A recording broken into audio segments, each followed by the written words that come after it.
Meron akong tulingan dito kaya isasaing ko siya, sinaing na tulingan. At dahil panahon din ng kamyas ngayon, kaya marami tayong kamyas. Ayan.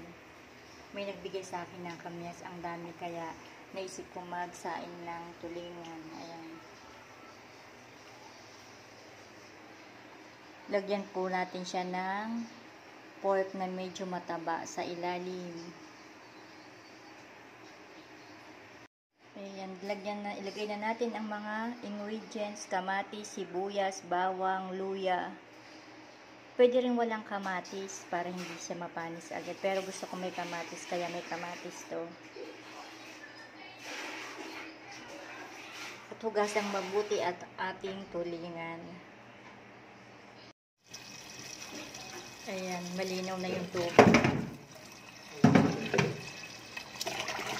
Halos 10 beses ko nang hinugasan itong isda. Ayan, hugas na hugas yan.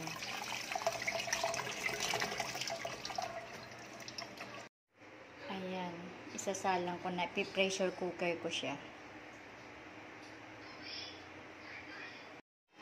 Luto na ang aking sinaing na tulingan. Kain na po tayo.